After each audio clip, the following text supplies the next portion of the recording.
Hello everyone, कैसे हैं आप सभी लोग। उम्मीद है आप सभी अच्छे होंगे। अगर आप मैथ्स में जीरो हैं, मैथ्स आपको बिल्कुल भी नहीं आता, या फिर आप स्कूल में मैथ्स अच्छे से नहीं पढ़े, मैथ्स से आप डरते थे, है ना, मैथ्स से आपका कोई नाता नहीं है, या फिर मैथ्स में आप अच्छे हैं, फिर भी ये बहुत ही कॉन्सेप्चुअल वीडियो होने वाला है। इस वीडियो को देखने के बाद आपको एक अलग दिशा मिलेगी, मैथ्स से लगाव हो जाएगा। बहुत ही इंपॉर्टेंट चैप्टर है ना। अगर आप रेलवे, एनटीपीसी, ग्रुप डी किसी भी एग्जाम की तैयारी कर रहे हैं, एमपी में संविदा वर्ग 3 एग्जाम की तैयारी कर रहे हैं, या फिर आपको मैथ्स में इंटरेस्ट है, आप स्कूल के बच्चे हैं, तो सबों तक ये वीडियो शेयर करिए। बहुत ही इंफॉर्मेटिव और प्योर कंटेंट है, जो आपको, मेरी सालों की मेहनत है, मैं आपको एक ही वीडियो में 10 मिनट की वीडियो में, शायद 8 मिनट की वीडियो में दे दूंगा। तो चलिए गाइस स्टार्ट करते हैं इस वीडियो को। स्वागत है आप सभी का Manish sir maths official channel पर। तो आज का जो हमारा टॉपिक है उसमें मैं नंबर्स पढ़ाऊंगा आपको, है ना। नंबर्स क्या, रियल नंबर्स, वास्तविक संख्या है। तो आप सभी को पता है कि 10वीं क्लास के बाद 11वीं 12वीं में सब्जेक्ट बदल जाता है। कोई बायो बैकग्राउंड का होता है, कोई कॉमर्स का, कोई मैथ्स का, कोई एग्रीकल्चर का, कोई आर्ट्स का, है ना। लेकिन 10th तक सबकी मैथ्स कॉमन होती है। तो वही 10th तक की मैथ्स आपके हर कंपटीशन एग्जाम में पूछी जाती है। तो 10th तक जितनी भी संख्या है उनको हम आज एक चार्ट के माध्यम से डिस्कस कर लेंगे। तो चलिए स्टार्ट करते हैं। आप बोर्ड पर देख पा रहे होंगे, लिखा है रियल नंबर, वास्तविक संख्याएं। रियल मतलब क्या, कोई अगर रियल है, वास्तविक है, इंसान भी रियल हो सकता है। यहाँ पर हम पढ़ रहे हैं रियल नंबर, वास्तविक संख्याओं के बारे में।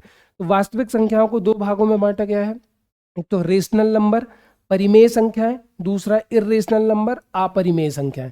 वास्तविक संख्याओं को मैंने दो भागों में बांटा, परिमेय संख्याएं, अपरिमेय संख्याएं, रेशनल नंबर, इर्रेशनल नंबर। फिर रेशनल नंबर को फर्दर डिवाइड किया, फिर से दो भागों में बांटा। परिमेय संख्या को एक तो फ्रैक्शन, दूसरा इंटीजर, मतलब कि भिन्न और पूर्णांक संख्याएं। परिमेय संख्याओं के भी दो टुकड़े हो गए, भिन्न और पूर्णांक संख्याएं। फिर पूर्णांक संख्याओं को तीन भागों में बांटा, positive integer, zero integer, negative integer. धनात्मक पूर्णांक संख्या है, जीरो पूर्णांक संख्या, ऋणात्मक पूर्णांक संख्या, है ना। पूर्णांक संख्याओं को भी तीन भागों में बांटा। तो अब इस चार्ट को समझने के लिए हम नीचे से ऊपर की तरफ जाएंगे। तो सबसे पहले हम पढ़ेंगे इंटीजर, मतलब कि पूर्णांक संख्याओं के बारे में। तो पूर्णांक संख्या कितने प्रकार की होती हैं? तीन प्रकार की। धनात्मक पूर्णांक संख्याओं में क्या आएगा? 1, 2, 3, 4, 5, इनफाइनाइट मतलब अनंत बार। जीरो पूर्णांक संख्या में खाली क्या आएगा? जीरो।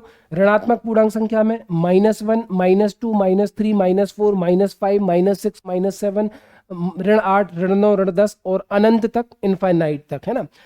पूर्णांक संख्याओं की खासियत है, इसका जो डिनोमिनेटर होता है, इसका जो हर होता है वो एक होता है ना। इसका जो डिनोमिनेटर होता है, हर होता है, वो एक होता है। कैसे? जैसे मैंने लिखा -13/1, तो इसका मतलब है -13। क्यों? किसी भी संख्या को आप एक से भाग दे दो ना, उत्तर आपका वही संख्या आएगा। जैसे मैंने लिखा 0/1, तो 0/1 का मतलब भी क्या होगा? जीरो। या फिर मैंने लिखा 5/1, तो 5/1 का मतलब भी क्या होगा? 5। तो पूर्णांक संख्याओं का डिनोमिनेटर हर एक होता है, क्योंकि किसी भी संख्या को एक से भाग देने पर उसकी वैल्यू चेंज नहीं होती, है ना। और पूर्णांक संख्याएं तीन प्रकार की होती हैं। इसके बाद हम फ्रैक्शन पर जाएं, भिन्न। तो फ्रैक्शन का मतलब है टुकड़ा, भिन्न। तो जो भिन्न होते हैं ना, जो फ्रैक्शन होते हैं, इनका हर, इनका डिनोमिनेटर कभी एक नहीं हो सकता। क्यों? क्योंकि जैसे मान के चलो मैं लिखूं 100/1, मैंने 100 में एक का भाग दिया, तो किसी भी संख्या में एक से भाग दो, वही संख्या रहती है। 100/1 का मतलब कितना हो गया? 100। कहने का मतलब ये है कि अगर किसी भी संख्या में हम एक से भाग दें तो उसकी वैल्यू चेंज नहीं होती। और भिन्न मतलब टुकड़ा, किसी चीज के टुकड़े हो जाना। तो फ्रैक्शन, हर का डिनोमिनेटर कभी भी एक नहीं होता, भिन्न का हर एक नहीं होता। 1/2, 3/4, 8/7, 9/11, ये सारी भिन्न है। एक को मैंने दो भागों में बांट दिया, 3 को मैंने 4 भागों में बांट दिया, 8 को मैंने 7 भागों में बांट दिया, 9 को मैंने कितने भागों में बांट दिया? 11 भागों में। लेकिन इसका डिनोमिनेटर हर एक नहीं है। भिन्न मतलब टुकड़ा। जैसे मेरे पास 100 रुपए हैं, हम लोग दो भाई हैं, तो 50 मेरे, 50 उसके। मेरे पास 100 रुपए हैं, हम लोग चार भाई हैं, तो चारों में 25-25 रुपए बढ़ जाएगा, मतलब उसका कुछ टुकड़ा हो गया, पूरा तो मेरे पास नहीं है। तो फ्रैक्शन का, भिन्न का हर कभी एक नहीं होगा, और पूर्णांक संख्याओं का डिनोमिनेटर हर क्या होगा? एक। समझ में आए तो लाइक करना। इसके बाद हम आते हैं परिमेय संख्याओं के बारे में, है ना। परिमेय संख्या क्या होती हैं? तो देखो, जिन संख्याओं को हम P/Q के रूप में लिख सकते हैं, जहां पर Q बराबर नहीं है जीरो के, और P व Q पूर्णांक संख्याएं हैं, क्या कहलाती हैं? परिमेय संख्याएं। दोज नंबर विच, देखो, those number which can be written into the form of p upon q where p and q are integers and q does not equal to 0 is called integer rational number परिमेय संख्या है ना। तो जिन संख्याओं को हम p बटे q के रूप में लिख सकते हैं जहां q बराबर नहीं है 0 के, जहां पर p व q पूर्णांक संख्याएं हैं वो क्या कहलाती हैं, परिमेय संख्या। तो भाई मैं पूर्णांक संख्या आपको पढ़ा चुका हूं, पूर्णांक संख्या धनात्मक भी होती हैं, 0 भी होता है, ऋणात्मक भी होता है ना, ठीक है। तो इनने बोला q 0 नहीं होना चाहिए, मतलब नीचे 0 नहीं आ सकता। जैसे मैंने लिखा 1/2 परिमेय संख्या है, -3/4 परिमेय संख्या है, 0/1 परिमेय संख्या है। क्यों है, नीचे 0 नहीं आ सकता, ऊपर तो 0 आ सकता है ना, नीचे 0 नहीं आएगा, ऊपर 0 आएगा। तो ये तीनों संख्याएं जो है ये क्या है, परिमेय संख्या है, रेशनल नंबर। आई थिंक समझ गए होंगे। इरेशनल नंबर अपरिमेय संख्या क्या होती हैं, तो जिन संख्याओं को हम p बटे q के रूप में नहीं लिख सकते, जिन संख्याओं को हम p बटे q के रूप में नहीं लिख सकते, those numbers which can't be written into the form of p upon q is called irrational number, है ना। जिन संख्याओं को p बटे q के रूप में नहीं लिखा जा सकता, भिन्न के रूप में नहीं लिखा जा सकता, वो अपरिमेय संख्या होती हैं।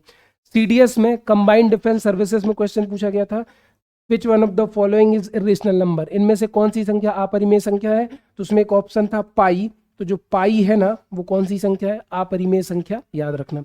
उसके बाद √2, √3, √17, जो संख्याएं रूट से बाहर ना निकलें, है ना, जो संख्याएं रूट से बाहर ना निकलें, या इस तरीके के नंबर जो करनी से बाहर ना निकलें, ये भी किसकी कैटेगरी में आता है, अपरिमेय संख्याओं के, है ना, ये कहलाती हैं अपरिमेय संख्या।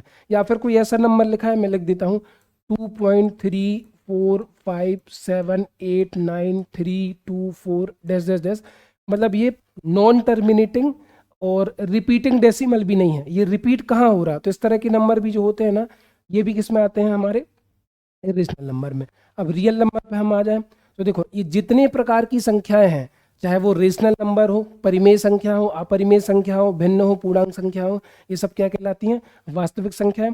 फिर भी मैं आपको एक्सप्लेन कर देता हूँ कि जैसे मैंने एक नंबर लाइन ड्रॉ करी, बीच में आपका क्या आएगा, 0, इधर आएगा आपका 1, इधर आएगा 2, इधर आएगा 3, इधर आएगा आपका -1, इधर आएगा -2, इधर आएगा आपका -3, ठीक है। 0 के राइट साइड, 0 के दाहिने तरफ पॉजिटिव, 0 के लेफ्ट साइड बाईं तरफ नेगेटिव, बीच में 0, ठीक है। तो जिन संख्याओं को हम संख्या रेखा पर दर्शा सकते हैं, जिन संख्याओं को हम नंबर लाइन पर रिप्रेजेंट कर सकते हैं, वो संख्या क्या कहलाती हैं, रियल नंबर, यानी कि कहलाती हैं वास्तविक संख्याएं, ठीक है। तो जितनी प्रकार की संख्याएं थी वो वास्तविक संख्याएं थी। अब अगर आपको कोई भी डाउट है, इसमें कोई भी डाउट है, तो कमेंट सेक्शन खुला हुआ है। मैंने पूरी मेहनत करी आपको समझाने की, एक एक पॉइंट एक्सप्लेन किया। अगर आपने वीडियो को शिद्दत से देखा है ना, तो आपको कभी भी जिंदगी में डाउट नहीं होगा, सब कुछ सॉल्व हो जाएगा। अगर वीडियो बढ़िया लगा तो ज़्यादा से ज़्यादा लोगों को शेयर करें। थैंक यू, मिलते हैं नेक्स्ट सेशन में, बाय।